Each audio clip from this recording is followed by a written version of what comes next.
Tout le monde aime les pandas. L'arrivée d'un couple de pandas chinois au Royaume-Uni a attiré l'attention des médias.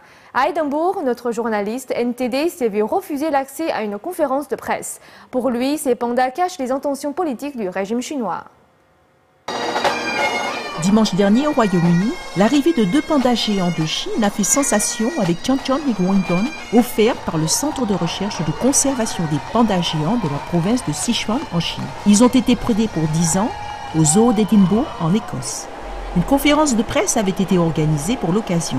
Alors que tous les médias internationaux y avaient été conviés, l'équipe des journalistes de NTD s'est vue refuser l'accès. Weber Sandwick, le responsable des relations publiques autour de l'arrivée des pandas, avait au départ fait bon accueil à NTD.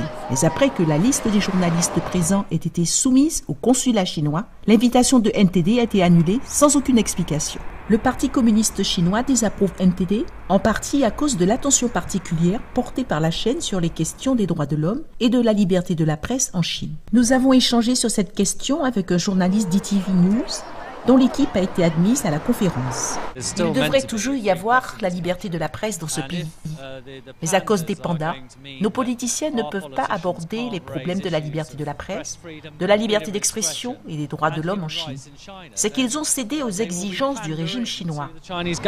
Cette soumission fait partie de ce que certains appellent la diplomatie panda. Bien que le prêt de certains animaux se fasse généralement à des fins de conservation, les autorités chinoises en ont fait un sujet politique depuis des dizaines d'années. En 2006, la Chine avait prêté 2 pandas à Taïwan. Ces pandas appelés Tiantian et Yuan, une fois combinés, signifiaient unifiés et ont marqué un signal clair sur les intentions politiques de Pékin. Cette année, dans une période où le Royaume-Uni est désespérément en quête d'argent pour stimuler son économie, l'accord sur le prêt des pandas a été signé en même temps qu'un accord d'investissement avec la Chine d'une valeur de près de 3 milliards d'euros.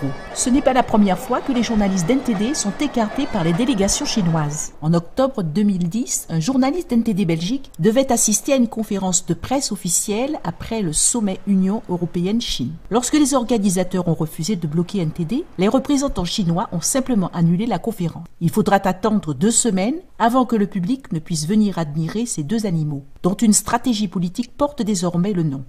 Mais il faudra sans doute attendre plus longtemps avant que le silence médiatique qui les entoure ne soit brisé.